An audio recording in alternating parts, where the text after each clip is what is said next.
Welcome to the Unleashing Your Powerhouse podcast with Charlene Tarver. Unleashing is all about living into the best and greatest version of yourself. Real truth from and for real people. Edgy, entertaining, and sometimes bougie.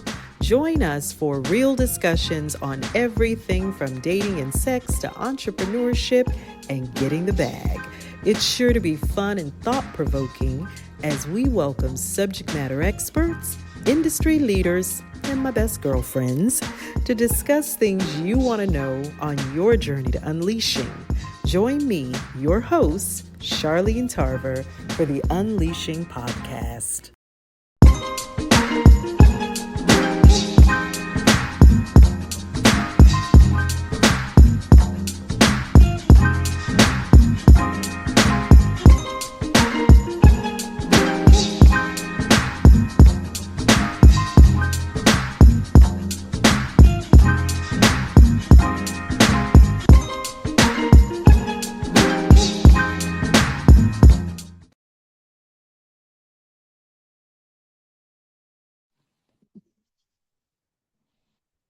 Welcome to Unleashing Your Powerhouse. I'm your host, Charlene Tarver, and today I am excited to welcome Renora Nelson. Renora and I have been friends and acquaintances since probably 96, 97. Oh my And when I tell gosh. you, I always say I'm excited, but I'm super excited because Renora, I consider Renora to be a friend. She's a soror. Mhm. This is a bad woman right here, y'all. Okay. So Oh, you're she is biased. going to share some real nuggets. Renora, thank you so much for joining us and welcome to Unleashing Your Powerhouse. Thank you. Thank you. I'm so happy to be here. I really love what you're doing. I'm always proud of what you're doing. You're always making a difference Well, in our today, community. So I'm always excited to work with you. oh, thank you, Renora. Well, today we're going to celebrate you. We're going to talk about you, and you're going to give us the nuggets and tips and all of the fuel and the ingredients, and more importantly the formula. Mhm. How do you unleash and live into your best life? How do you create that? We're going to talk about that, but Okay. before we jump in, I want to share with our audience, with you all, a little bit about Renora, about her background. Renora is an experienced financial advisor with over 20 years of experience in the industry. She holds a Bachelor of Science degree in accounting and currently holds a Series 7, 63, 65, and a 24 license. So if you all don't know anything about those licenses, this is Mhm. a very well credentialed woman, and we're going to have you, Renora, share a little bit with us regarding the licenses. Mhm. But she comes to Edward Jones from Merit Financial Group, where she brings with her an extensive background in working successfully with her clients to achieve retirement and other specific financial goals. She brings expertise at working with women in transition, such as divorce and losing a spouse. She also works with parents of children with autism and continues to build a presence in that community. Renora worked with Edward Jones during the early phase of her career, and she has such an amazing story that she's going to share with us about Edward Jones and her trajectory there. In her spare time, she enjoys reading and writing and has recently launched a new blog for parents of children with autism. She was recently published in the May 2022 issue of Kiplinger magazine. Five critical steps to help women financially prepare for divorce. So that was her article in Kiplinger. And we are again excited to have you with us, Renora. I usually start with the glasses on, and at some point the glasses come off because I'm talking to my girlfriend. So I'm so Yeah, happy to yeah. have you with us, Renora. Good. Thank you Thank again for you. joining us. I truly appreciate you. Yeah. I want you to tell our audience a little about your background, just Hmm. about Hmm. your family background. Okay. Well, I came from, my parents, and this, of course, in the early 60s. Became My mom became pregnant with me at 17, and back in the day, your parents had to marry, right? And they were young kids So now, where did themselves. you grow up? Where did you grow up I at, grew up Renora? in Vallejo, California. I was born in Vallejo, Vallejo, California. California. Yeah. Okay. My grandparents, both sets of grandparents, were migrants from Louisiana, on both sides of family. But my Oh, parents were they were the integration generation, okay. in Oakland, California, my mom, and then in Vallejo, California for my dad. So I have four other brothers and sisters. I'm the oldest, and but three of the sisters, including me, have the same father, and I have two younger siblings from a different dad. So my parents divorced, I believe, when I was 12. So my mom was a single parent, just on her own, trying to figure out how to navigate having three girls, and then later on adding two more children. So my So you my speaking my language. I understand. I understand all about being a single mother. yeah, yeah. So it is still a lot because I'm still there. Mm-hmm. Mm-hmm. But really, I mean, I would say as a background, I grew up in the middle class, but it didn't really stay middle class. It got kind of really bad over time, but usually, thankfully, I'm a nerd. I still have a love of learning to this day, and books were my savior. So, So were um, you were always into the books, reading, great that was my scores escape. in mathematics No, and no, no, no, no, no. Math wasn't my thing. I know. okay, Ironically, people think it because you're a financial advisor that you're good at math. No, we got all the calculators we need to help us do things. But yeah, okay. it's books, fictions, and stuff were just all my escape. So I was always a heavy reader, back in the day. So that's, of course, I was always interested in academics. So that just what led me, and I just sort of ended up in the finance industry. That's just something, Okay. I wanted to actually be a diplomat. I wanted Really? yeah, I wanted to go to Tufts University. I wanted to get my JD and my master's in foreign policy. So I was into the whole international relations, Okay. type study. So that's where I was. But somehow after I left school, I ended up working for an accounting firm, and then it just kind of snowballed into the love of numbers and accounting at Oh, that point. wow. Okay. Hmm. Okay. That was Hmm. my next question was how did you get into the financial industry and how So did yeah, you get into Edward Jones? Because Edward Jones is the company where you are today. You're a right, broker with, right. okay. Yeah, yeah, How did you, and yeah. I know you gave us kind of high level, you ended Hmm. up there, but tell us some of the steps you took. What happened that you go from being a diplomat to now I'm in the financial market? Tell us a little bit more So about that and then tell us about Edward my Jones. first job in San Francisco, when I left the accounting firm, which is now PwC, I worked for Charles Schwab. But so that alone was already a broker dealer that I worked for. So I found that I really liked it. Charles Schwab was a very good company. It still is to this day, I would imagine. And I worked in their headquarters for about a year. And me and my husband at the time moved to Georgia. So I got a transfer. But of course, there's no headquarters or back office in at of Charles Schwab. They just had branches. So I had to learn. So I was able to get a job in a branch as sort of a client services person. Back then, in the day, they called them greeters. You came into if you want to come in and deposit a check or whatever, all those different things.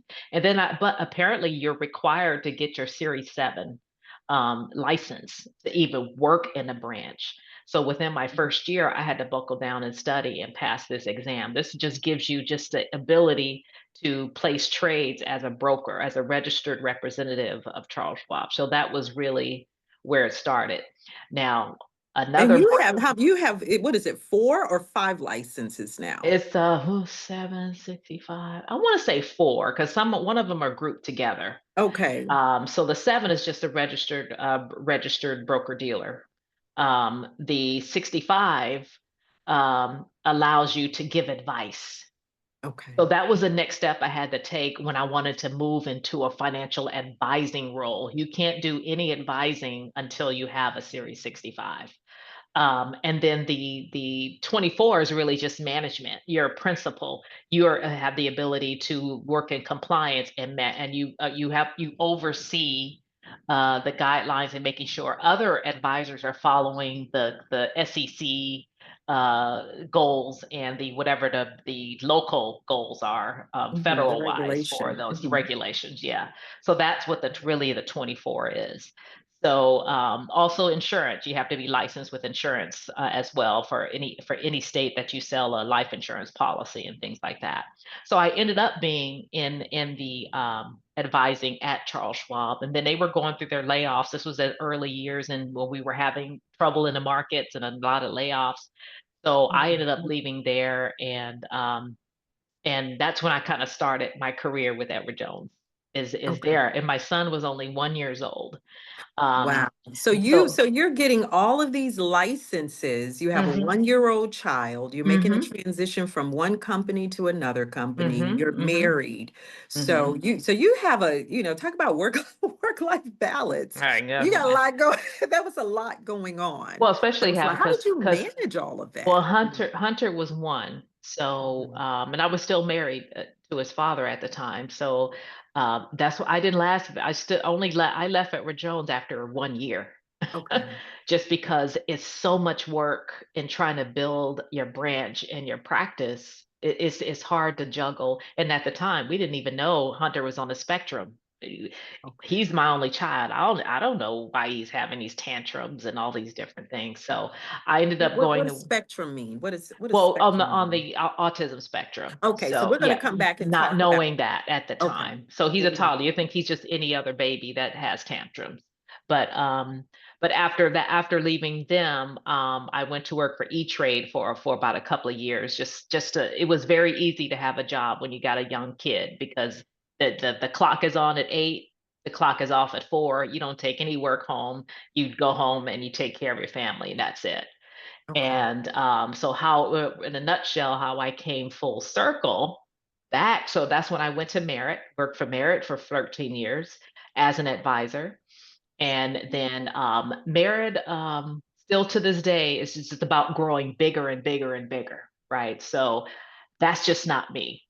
What I care, because what ends up happening is that our client starts becoming a number, and they're Okay. no longer going to get that personable service that they're used to getting, and I just didn't like that. So that's how I came full circle, coming back to Edward Jones here in Covington, Georgia, where I had it's that same. Edward Jones is what separates, I think, our firm from other firms, is that it's just sort of has that, this has that neighborhood town feel. They're in different neighborhoods, so we sort of work within our communities and also helping our communities with financial literacy and helping them on track to get to where their goals are as far as their financial goals are concerned. So that's how I came full circle. It'll be 3 years in July that I came over here to take over a portion of a client's, or for a former advisor who has retired, and also some clients that I've came over with me from Merit as well. So, Wow. So you are a broker manager. You mhm. have your own Edward Jones Branch. branch Yes. that you run and operate, Yep. and you are very community focused and kind of Mhm. entrepreneurial focused Mhm. in your. Mhm. That is awesome, right? Mhm. I don't know a whole lot of women in my network who do that. So, Mhm. I am incredibly impressed by your background, your trajectory, the work you've done. We're going to, really, really, really be able to dig in today, but I want to talk a little bit about kind of your bio. Your bio says that you specialize and work with women who have experienced loss, women who have Mhm. gone through Mhm. divorce. Those Mhm. are one of your kind of your markets that you concentrate on. Mhm. What prompted you to specialize in that market? And what are some of Well, the ways you're giving back to community? there's a tendency for to for naturally I attract more female clients. Why do you think that is? I don't know. I think Okay. female clients I feel more comfortable talking to a Okay. female advisor. Mhm. That's just the bottom line. I mean, I do have some male clients, but it's just female clients are just more, they feel a lot more comfortable, easier to talk to. I think And there's then, also probably a lot more compatibility in terms of hmm hmm the experiences we have. We know as women and as mothers, we care hmm about investing for our children's future. We care about investing for retirement. We care about, building our businesses. And so we're able to yeah, identify and right. ask the questions and make women feel empowered when we're hmm business with them. Well, it's sort of evolved that way because now that I've been divorced for 5 years, 5 or 6, I'm not Okay. sure, maybe Okay. 5. And so I can relate to the experience of what it's like when you're planning to do a divorce and you're not even officially, but because most women don't get a divorce because they're tied, it's the money, a Okay. scary feeling of wondering if you can do it on your own financially. Even me, I had to work out the numbers like so many different times. What if I just had my own income and I had my own house and I had my own bills? What is it going to look like if I could do this all by myself? So I really created a scenario Mhm. in numbers wise on an Excel spreadsheet as to what it would look like by taking Wow. out the spouse's income and seeing projecting what a mortgage would cost on my own and doing that. And I did it over and over and the work numbers worked out. So once I knew how that's when you just take the leap. So that was sort of the experience that I could offer Okay. clients that are talking about that. So when And you're mhm. working with the clients that are kind of considering divorce, you go through and you create Excel spreadsheets for them, and No, not you don't necessarily. I do tell them to that. do that for themselves. I Okay, so said, they're I need you creating to the sit, you gotta spreadsheets. sit, Okay. yeah. I said, you gotta sit down and pretend that you don't have this other income to live on. Mm. And if you are gonna be the sole provider of your children, you gotta see what that looks like and if it's possible. Now, are you That's mhm, finding that many of your clients who are going through divorce that you know how you have those more traditional marriages where mhm, women didn't manage any of the money? They didn't manage the money. They didn't know what was in the account. They didn't know about the mortgage. They had mhm. no idea of what the status was of the retirement account. Are you finding that women are more knowledgeable when they come to you and they're kind of at that stage for divorce, that they're more knowledgeable now about the assets? Or are you There, finding that it's still that same traditional model where women just there's haven't still managed the there's money? still a lot of couples that where they say, "Oh, you know all about that. You know all about that." And I try to tell him, I said, "No, he can't know all about that because it's highly likely that he could pass away before you do, and then you're gonna be not know what to do." So I've Mhm. had situation where my clients who have become widows don't know what to do. They didn't know why they chose this type of investments. And I got to teach them, okay, this is why you have this. This is how this works. So they've always leaned on that. And unfortunately, when that happens, they're short. They have to put the trust into the advisor that's going to take care of them. So there's still a portion of the old school where the man leads direction in choosing the type of accounts and the investments and doing all of the financial planning. There's still a good portion of that still Okay. there. Yeah. So you're Yeah. working with your clients to really empower them to better Mhm. understand the different products you offer Yeah. and Yeah. how they can make those intelligent, educated decisions about their own retirement and Mhm. Mhm. using those different products. Okay. Yeah. Yeah. Yeah. So And do you that's think pretty much how I got in that space. Or not, I mean, just mostly it's easier when you have more women clients and with the divorce rate Mhm. it sort of leads to that. Okay. Now, when you think about, you mentioned going through a divorce and you mentioned, kind of needing to go through the financial the financial gymnastics to really make a decision about how you were going to take care of yourself and take care of your son. Mhm. And this is just a curiosity. Was there ever a point in your exercise where you said, I can't afford to be divorced? Because I know women who won't leave because they feel like they can't survive without that other income, or Mhm. they're not able to work those numbers out. Right. So was there Mhm. ever a point in your own scenario where you said, I don't know that I can afford to leave. Did you ever have that level of pressure? Well, there was the fear, but once I mean, I started looking for a house. Well, before I even signed a dotted line. Okay. I was able to buy. I already had bought a house in Well, the we know you a process bad of doing the sister. We already know divorce. you a bad sister, No, Renora. no, but the only thing I would say, honestly, the setback is your retirement. The Okay. setback would be not being able to save enough, or you because you got this adjustment period to getting adjusted to what the living on your own is about. So there is a setback credit wise, for me when I bought this house, getting a down payment, I think I didn't know I had some life insurance that I could use to borrow. And so I had some stuff I didn't even know, oh, okay, I can use that. So it was really scrimping and scramping. So you do lose, you have a setback as far as starting over again with yourself. Okay. As far, especially if you're trying to retire. I probably won't retire until I'm 70 because I think I'm still kind of set back. I'm still kind of behind just because you really do set yourself back. Both partners probably set themselves back from a financial perspective when you get a divorce because you're on your own. You're paying everything by yourself. It is doable, but is definitely not impossible to do. So once I got approved on my own, I think one of the on that Kiplinger, if I'm not mistaken, I might have mentioned that if you don't have a credit card in your own name, start it now because you're kind of Okay. building your own credit by yourself versus having the same credit as a joint with someone. Okay.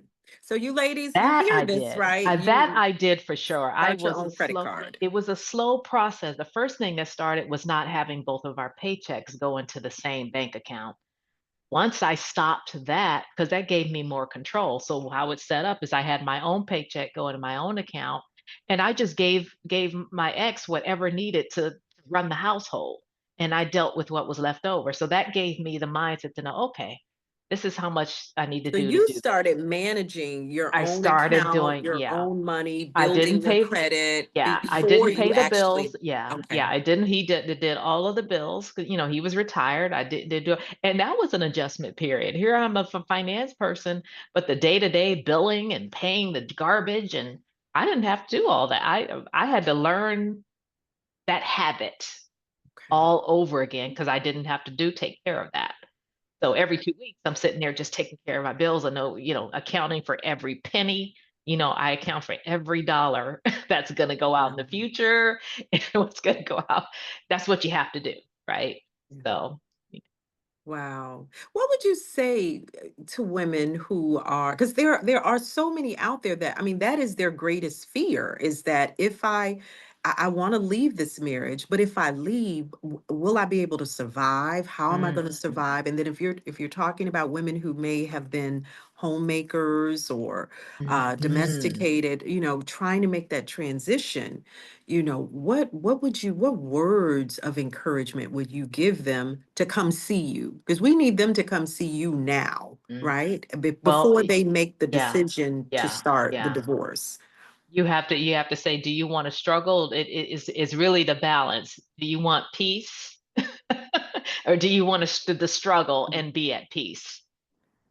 Okay. That's really the question that's going to drive you. How much at peace do you want to be? So suffering a little bit is How second much is peace? How second much? hand. Because if you want peace, you need to start working on the peace now. I've Yeah. had women, I mentioned I'm a single mom, and I've had women ask me, how difficult is it? Especially my daughters are 25 now. Mm-hmm. Identical twins, for those who don't know. But when my daughters were young, women would ask me, how hard is it being a single mother? And I would say, it's very hard. It's super hard, but there are certain things that for me were non-negotiables. And so I think for each woman, you have to figure out what your non-negotiables are, Mm-hmm. and make that decision and not feel hostage. And Yeah. so for professionals like yourself, Renora, who are saying, I've been through a divorce, I've been a single mother, I understand, come and talk to me and let me put you on a financial path so that you can Mm-hmm. feel empowered, you can take care of yourself and your responsibilities, and Mm-hmm. still be able to move toward a stable retirement where Mm-hmm. Mm-hmm. you're not stressed and you're Right. not frustrated Right. consistently. right? Right. Yeah. So Yeah. I think that's wonderful. I think the work that you're doing to Hmm. empower women who are going through divorce and who are widowed, I think that that's amazing work. Tell us a little bit about the work you're doing with entrepreneurs.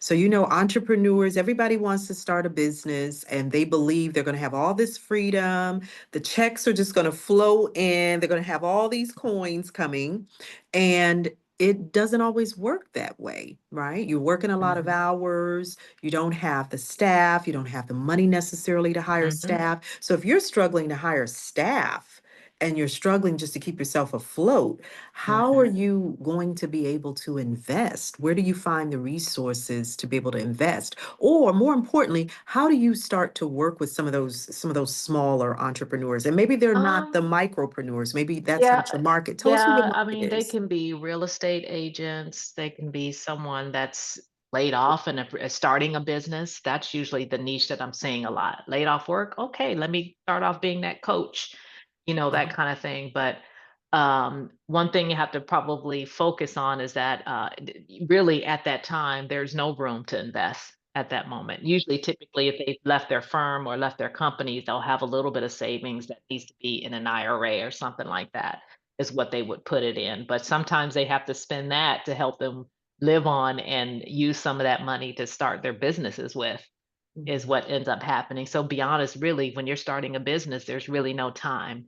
But I like to get the entrepreneurs that right when they're starting to get that profit, move into that profit area, and I and I like to get to them to start saving before they start getting hit up with taxes.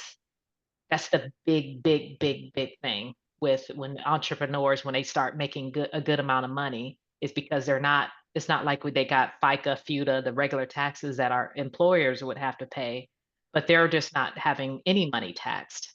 So they're getting hit with that quite a bit. So I say, nope. If you got your LLC or you got your own company, go ahead and open up what we call a SEP IRA. That's really just for solo. It's just an IRA for a business owner. That's all it Mhm. is. It's no different. It could be in an EIN or it could be your own social still. So that's pretty much like where I like to get it, because if they come to me, because most of them it's the same story. Oh, I owe so much in taxes. Did you put some money away? No, that's why. So what I'll do is I say, hey, when you go to your tax person, because we don't like to say, we don't like to give advice from a tax perspective. I said, let's work together with your tax person. When he does your taxes and you owe this much, then that's where I come in and he's going to tell you how much you need to put in. Then they'll come see me, open up that SEP IRA, and they've achieved the goal that they needed to achieve to reduce their taxes. So that's where the first problem comes in. So So you you gotta need have your them. team, you gotta have that see, you probably gotta have that tax professional first before they come to me, before Okay. when you're starting to transition into your own income and managing that part of the business. So we want them as they're getting ready for those who are employed and they're considering leaving their company or their firm and Mhm. transitioning into entrepreneurship. You want them to, think about getting a tax professional, look at coming to you, and you can help them. Can you help them find a tax professional? Yeah, I do. Yeah, Okay. sometimes So you have, that's actually harder to do. okay. Estate attorneys are easier, but finding a good tax professional, it can be very difficult. Okay. One, they're all maybe there's not enough of them, so maybe they're to the max. Some aren't taking any more clients. But yeah, but usually I just usually take the time to search around locally to see, somewhere available or things like that. But typically most already have somebody. And if even if they're doing their own at the point, because really, you could do your own if especially if your situation is not very complicated.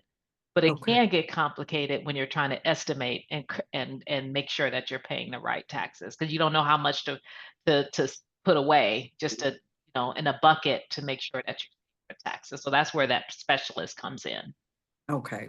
So we want them to come to you and put a plan in place, right? As much as you can, because while you're trying to manage the business, you may be great at the technical piece of your Mhm, product development or your service or whatever it is that you're doing as the business. That may be mhm, great, but we want you to put the financial protections around your business. And you mhm, mentioned being able to see an estate planning specialist so mhm. that you're thinking about how you provide protection, maybe, through Yeah. trusts or, Yes, having right. some sort of succession plan in place for your business, making sure you have adequate insurance for the business. So those are things that you're able to help them with. Yeah, And, and now right. are you, do I know you work with clients and entrepreneurs right there in Atlanta or in the Mhm, Georgia market. Do mhm. you work with clients outside of Georgia? I have clients that are in other states. I just had a Okay. meeting this morning who in Florida, they sold their home. Mostly it's transplants. They'll move to Florida, to get their forever homes or their retirement home. But yeah, I have it all states because typically it's not a problem if I have a relationship with someone in another state. It's just a matter of just putting my license there, just buying my license Okay. already So over if there. so if we have folks, if there are folks who want to reach out and work with you, all they have to do is they can call you, email Yes. you, go onto your website. What's your Mhm, mhm. website? What's your website? You could actually go to edwardjones.com/Renora Nelson, and I should be able to come up just that easy. If you pull up Okay. Edward Jones and then pull my name, you'll see where my website is, and you can send a message through that link that you want to send a message and meet with me, and it comes to me through my email. And if with your information and phone number of wanting to meet with me Okay. individually. Okay. Yeah. Yeah. What is it again? What is it again, Renora? It would be What's the it? Edward. You could pull up Edward Jones and then my full name, Renora Nelson, and then my website will come up. And then if you go there, you could put a message in and you just sort of complete a sort of an online form, and then I'll get that message in my email, Okay. and And I'll then be able to call you. do you charge for the initial consultation? No, no, Okay. no. Okay. Yeah, So there's typically no fees. reason for anyone who is early stage, even if you're not or in the early stage of the startup stage of your business, you Mhm, still need to call a financial professional and again, look at the tax planning, look at the long-term estate planning, make sure you have adequate insurance for your business. mhm, Right. mhm. And you offer all of the different insurance products, right? So you Yes, have yeah, the yeah, we can casualty, do the key auto, life. person, not necessarily property and casualty, I can easily find somebody for that, but, life, particularly most popular is life insurance. Businesses usually would have key person insurance, especially you should already have that if you got a business that's running. But yeah, mostly, especially when you're running a business, it's like who's going to take over this if something happens, those kind of things. So Okay. those are just conversations to have, and then the resources come later, Got to think it. about that. Yeah. Now, I asked you about women that were going through divorce. Are there some common kind of traits or investment fears or concerns that you see amongst women, just women in general? Maybe so it's not a divorce scenario. It's just women who are career women, maybe entrepreneurial women. As you're meeting with them to talk about putting plans in place, are there some traits that you're seeing? Um, so they just always the most common fear is running out of money. Okay. Okay. um Is especially if they're alone, they're not, I have a lot of single, clients that have retirement assets, and and so if they're on their own, right, they're not sharing a home with anybody, so they're not splitting the cost with anybody, so the savings is all they have, so they have to lean on whatever income that they have. It's when those emergencies come up, right? If most that are on their own, right, let's take me for an example. Okay, so I got this leak, when it rains really hard and it rains goes this way, I get this leak that's coming out of my sliding glass door. Okay, there's another thing. Mhm. So there's another thing I got to call and find out how I can get that fixed. So when you have the burden of on being on your own and no one else to rely on to fix things or take care of things or sharing the cost of what they are, you have that additional burden. So guess what? You end up placing more of that burden on your money, on your savings. Oh, Renor, I got to withdraw 10,000. I got to replace this window or I got to do that. So that's why that in fear is running out of money because you're not partnered with anyone that is, you know, that's the big. Mhm. What about women of color? Are there certain I remember Mm-hmm. going into Charles Schwab. This was, gosh, this was decades ago, and I met with um, one of the, I'll say the investors there, rep, Mm-hmm. and he's going through all of my data. And I probably was, maybe at that time I might have been 28, 29. Mm-hmm. And the first thing he said to me is, you don't have enough insurance, you don't have enough investments.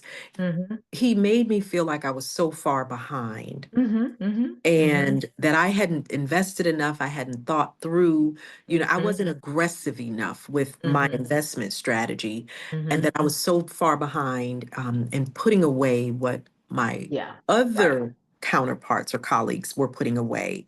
And I Right. just felt Right. overwhelmed, Yeah. right? And Yeah. so I guess the question is, are you seeing that we're investing at slower rates? Are you seeing that the fear making us invest kind of on target and and women of color are doing very well with investments? Are you finding that we tend to invest in certain types of products? Or do we tend to lean Mm. more toward mutual funds? Are we a risk averse?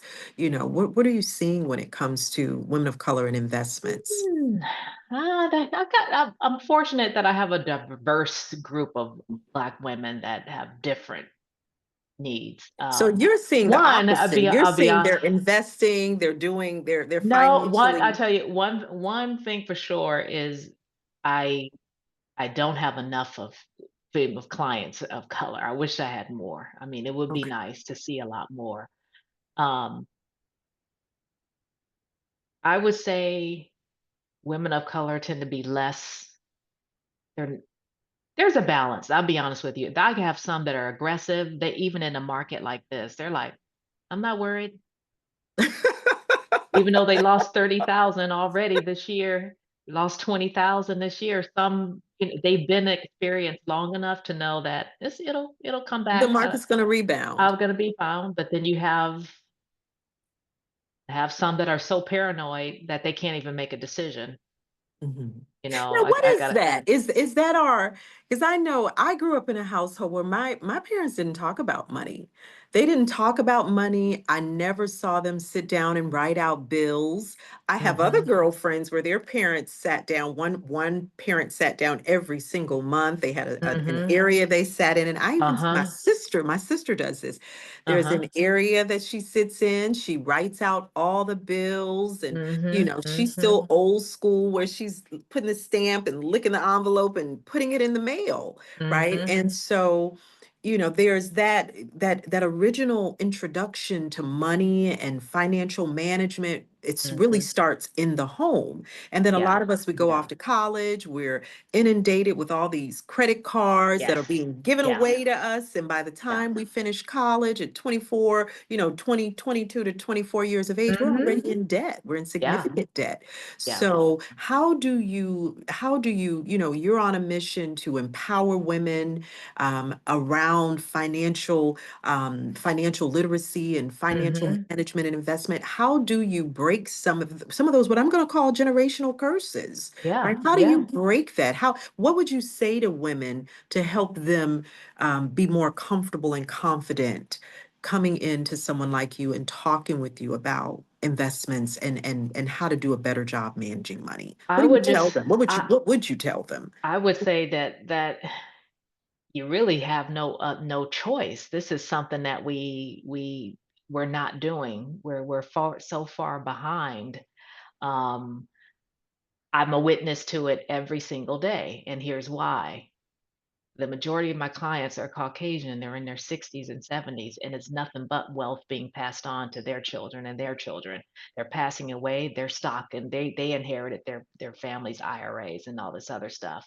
It's really and we're behind because we didn't start 2 or 3 generations And a we long we didn't time ago. have we didn't have the resources One, we didn't legally. have. We also Yeah, didn't trust, yeah. right? And So, the trust is still a very common thread. It's like, and I, how do you help people trust, especially in a system that has historically been exploitative yeah, yeah, of us, right? How yeah, do you create that trust? right, right. Yeah. So it's really by just being authentic. It's just like, here's what you have to do if you want to get here. And on their end being open, because even we have problems with trusting our own self. Okay, so I Mhm. come across a lot of clients that they didn't choose me. They went somewhere else. I don't know who they went with, but every person prospect I meet, I don't necessarily get, especially, I usually try to get feedback. Well, what was different, from whatever, but it's also sometimes there is a trust. There's also the spouses too. Mhm. I had a review. They were concerned. They had only been in the market for 5 months. So and this was the woman's IRA, but he wanted to talk about it, and so it was just the trusting the process. So I think in our community as advisors, we always talk about how we have to prove 4 and 5 times as hard that we can do the job. So that's already the stress in of itself from what that we get when we're meeting with our Caucasian clients. We gotta prove ourselves, but sometimes there's some that that want us to join hoops for our own. So I think the trust is just learning to trust and be open, and given that opportunity that we're just working with each other, give or take. I'm helping you get to where you need to get to meet your goals. You're helping me to get to where I need to meet my goals. So it's a win-win in a sense if it's thought of Absolutely. that way, but I don't think that's the mindset really too much. Yeah, because what you're building when you go and you retain a financial advisor Mhm. or a legal advisor, because some of what you're referencing, I experienced, even in the practice of law. Mhm. There isn't that trust. In Mhm. fact, there's the opposite of that.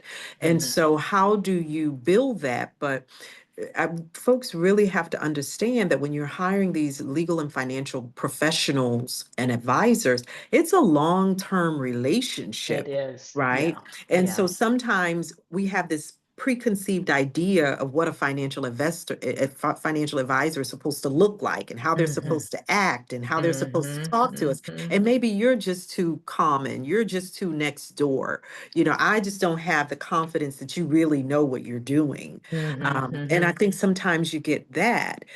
Yeah. And we have to encourage each other to trust and believe. You don't go through all of the licenses that you have and get Mhm. your own Edward Jones firm if you don't have the skill and the experience. Mhm. Right? You Mhm. have to have that in order to get the credentials that you're carrying. Right. So Right. we have to begin to make financial literacy. We have to encourage the more open conversations about finances and talking Mhm. about debt.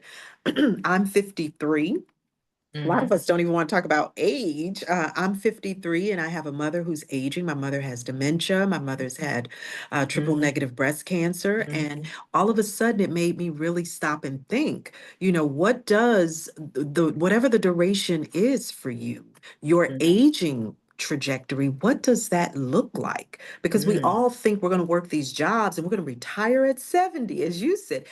But you may not. It depends on your overall health and And your lifestyle. yeah, and lifestyle So and is it because as a community, we spend trillions of dollars. We already know that. We just need to learn how, yeah. imagine if we saved a lot of that, a good portion of that alone.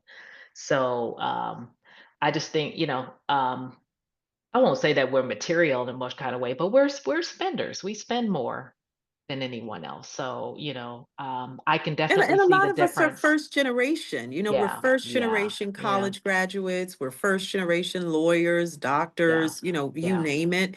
And so with that comes, the relationships that need to be built, and relationships dictate a certain quality of lifestyle. You got to join certain clubs and be a part of certain organizations. And then you have to look the part of wealth and success, which means a certain zip code and a certain vehicle and a certain home and certain attire. And so we're still, as nouveau wealth or the new rich, we're learning what success looks like and how to be comfortable with success not being esoteric, right? Mm, Some of us are still trying to figure that out because success isn't yeah, just about the car and the zip code. It's about yeah, how you feel and what's yeah, important. And, sometimes it's the simple pleasures, but we're still yeah. learning. We're still learning that. And it's unfortunate because you really don't have to have that show. Yeah. I got a lot of million I next don't know that doors. the show I got a matters. lot I'm of, gonna but tell you the I truth. tell you, That's the point I'm at now. I Like, have because a I've gone lot. from driving the Mercedes and living in the big house to Nah. it's like, I don't think this is just me being, I want to be real transparent for a moment. At one point, I remember when I first opened my law practice, the office, we were right next door to the Ritz-Carlton, and I would have clients pull up and park at the Ritz-Carlton, and I'd go over to the Ritz. But first, the Ritz-Carlton they had valet parking and it was complimentary. So that was part of the reason I did that. But I also would walk over and I'd meet clients at the Ritz Carlton and we'd have coffee or, a Mhm, cocktail or something mhm, like primarily mhm, coffee and tea. mhm, And that's where I would take meetings. Now I had an office and there were clients who would come to my office. But because I was doing tax planning, I felt like as a Black woman that I had to have all of the trappings that said I am successful.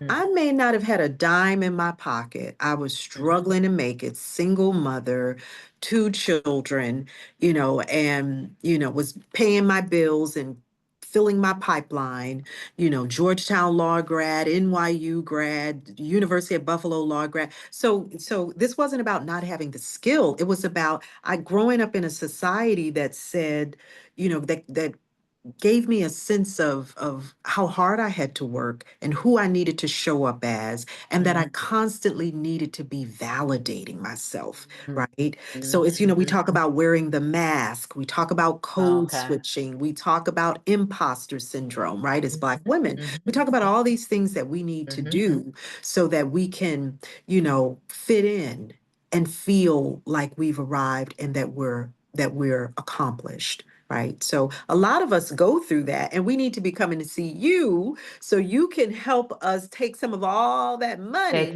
and Take put all that that away. into Yeah. some I could investments. tell you that like I said, I was mentioned before, I got a lot of millionaires next door, and you can just look at a couple and you would never imagine Yeah. that they're worth that much. And not just, and it has nothing to do with them having high profile type jobs as a lawyer or anything else. No, These they are may have just just been people teachers, teachers, these are and just people that just started saving a long time ago. This is somebody who may have bought Home Depot when it was $20 a share, and now it's worth 200, 300,000 because they kept it for a long period of time. So they're not, these are average people that drive regular cars. I mean, I still drive a Toyota Avalon. It was used and I bought it in 2013.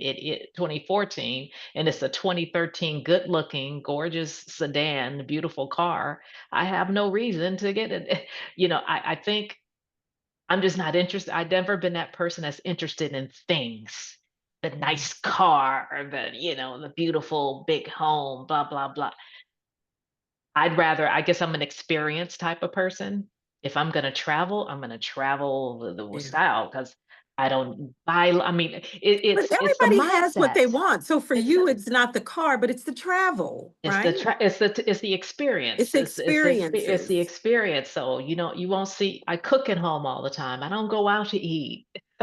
Mhm. I don't I would rather I go to that nice restaurant maybe once a month and have an experience of the food and things like that. So those are the things, but things and stuff, and I'll find that the clients are kind of like the same way. They don't like things and stuff. They just but they don't like to go anywhere. They're comfortable in their homes and Yeah. that kind of thing. So I think it's just a mindset once we get off of the fact that we have to keep proving that we can do this or have this and all the nice Yeah, clothes and proving a that we're nice car. qualified. You all heard what Renora said. She said you're gonna have to let go of the things and the stuff. So That I have let stuff. things and stuff go. I am Yeah. no longer focused on that anymore. My fear is that, okay, have you waited too late? But it's never too late to start Yeah. investing. It's never Yeah. too late to start planning for It's retirement. not. It's It's not. all a Yeah. mindset, and it's Yeah. intentionally having difficult conversations around money, Yeah, you know, yeah. and so every woman needs girlfriend like you who can hold them accountable. So I give you permission to hold me accountable. Okay. And, you know, I want to talk with you also, Renora, about your work with autism and Mhm, children with autism. And I know you mhm, have a personal story, and we kind of started, and I asked you, you know, what is the spectrum?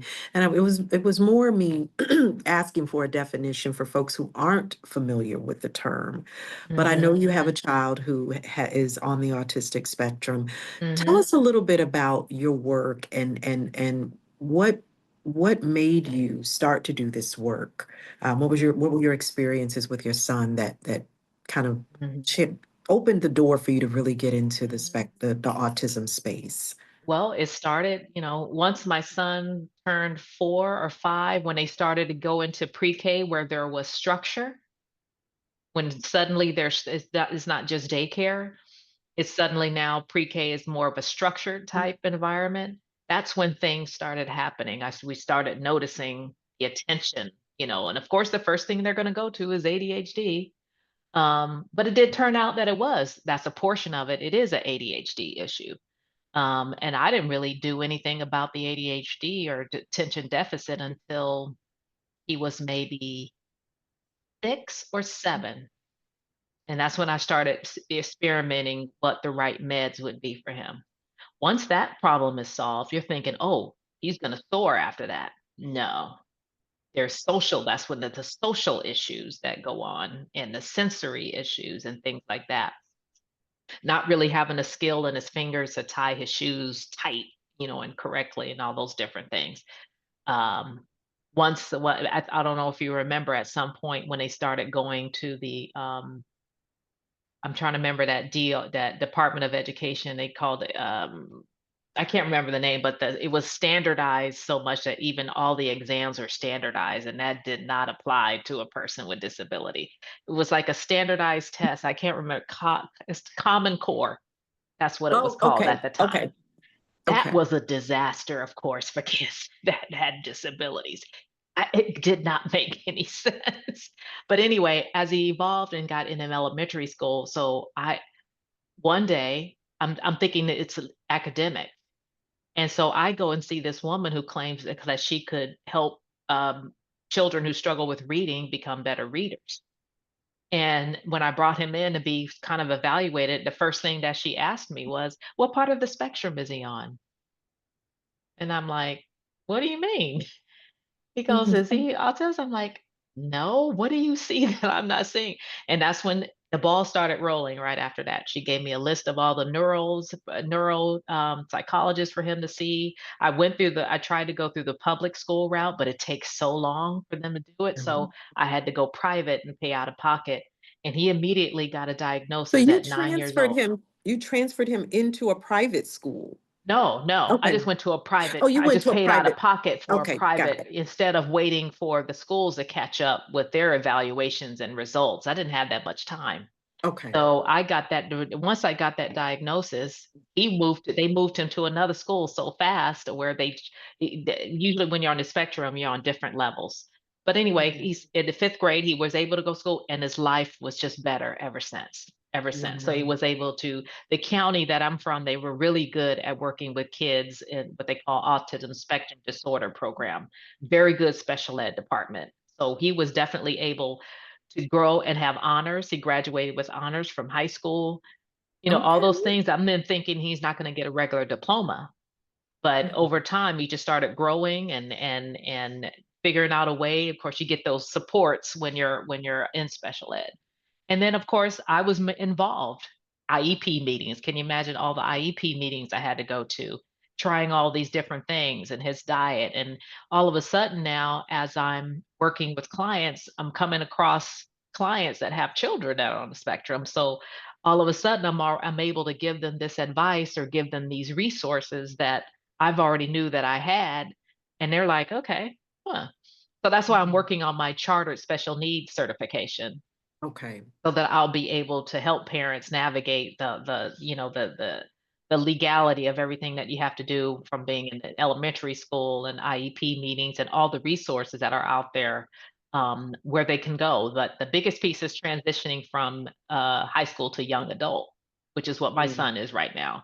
He's in Okay. his Now, second year at Georgia State. He's 20. he's 20 now. Okay. And you Yes, said he yes. was originally diagnosed at age 9. 9 years old. Yeah, yeah, Okay. And so there yeah. there are the special needs trusts. And so, Yeah, I'll have part of that. what you're offering is, helping families navigate the regulation, making sure that their children are Hmm. availing themselves of resources through the Hmm. educational system and making sure you Hmm. mentioned the Hmm. IEPs, and IEP is an individual education plan. Individual it's like an individual, yeah, some words, something like that. Okay. Okay. And there's different kinds, but mostly it's things that start in the planning, from a planning perspective. I'll start to ask, well, did you have a special needs trust, or do you have a trust? Somebody like myself has I went ahead and did a trust, a full trust, where there's a special needs component Okay. inside of, instead of a standalone. Okay. So Okay. that's what I ended up having. So right now, what I'm working on is figuring out what I never thought of is, where, if something happens to me or his dad is gone, where is he going to live? Yeah. And who with, and what group? Where That's where the lack of resources are. So that's been my kind of like my goal this year, is to find out, why is there not enough housing? I guess if we can't have enough housing for our neurotypical people, how are we going to have housing for our neurodiverse Oh, absolutely. And community, right? the affordability of housing. And so, The as you said, if affordability. something happens to you or dad, Yeah, have you put any plans in place? So yeah, there are yeah. so many things that I think Mhm, we need to think about, is not only, planning for our own long-term care, mhm, but also planning for the care and maintenance if we have children yeah. who have special needs and Mhm, disabilities, being able to plan for them, but also to be able to give our hard-earned assets and resources to whomever and whatever we choose, right? So there's the mhm, whole wealth mhm, accumulation, and then there's the wealth preservation and wealth transfer, right? mhm, And so you mhm, cover kind of all three of those markets. So, mhm, mhm, wow, you are, well, again, I take my hat off to you, because you are doing just amazing things, and the your ability to help women and people mhm. look differently at their futures, right? Yeah. Because I've heard so many stories, even during the pandemic and post-pandemic, where folks are living out of their cars. They were Mm, one paycheck away from yeah, an eviction. They were one yeah, paycheck yeah. away. They had a medical crisis, and the Right, medical right, crisis depleted all of their savings and right, all of their right. resources. And Yeah. sometimes we get knocked down financially, or we don't know. Mhm, And instead of being able to say, let me reach out and ask for help, we, because of the trust, because of the fear, because of the, maybe mhm. trauma and negative associations that we have with money and wealth, Yeah. we isolate, and we never get the resources that we need. So all of this is a part of unleashing, right? The whole goal of the Unleashing Your Powerhouse podcast is really just about bringing people resources that help change the way they look at life and living their best, boldest, greatest life. That's what we want for all of you. We want you to live into the best and greatest version of yourself. So that there's an expression that says, if you know better, do better. But Mhm, oftentimes we don't know better, right? mhm, Because of generational systemic issues that have happened that have prohibited us from having the information. So mhm. again, Renora, I appreciate you so much taking time to join us today and sharing your information and resources with us. Before we close out, I want to know, if you could go back to your younger self and you could share anything with her, Mm. what would you tell her? What would you say to your younger self? Hmm. I think I would say, you didn't do too bad, girl. I grew up thinking I was always bad luck. Like, I just was always in a bad luck situation. So you sort of carry that with you. that you're never enough because you're always, but when you look back, you go, "Oh, you didn't do too bad, girl, Yeah, for somebody it's that." not gonna be as hard as you it's gonna be hard, but it's not gonna be as hard as you think it is, Yeah, and you're gonna yeah. turn out all right. Yeah, just stay in those books and stay out of trouble. I think that's what I would tell anybody, and myself. Those books, if you're a reader, so those they can save you from so much trouble, you know. So, Wow. yeah, Wow. yeah. Well, thank you. And again, one last time, how can people reach you? We're gonna make sure we put it up, but you tell us one last time how they Yeah, can so reach you you. all you have to do is go to Google, you Google you Google Edward Jones, Renora Nelson. I will come up, click on there, and there's a button where you can put in your information, and I would give you a call.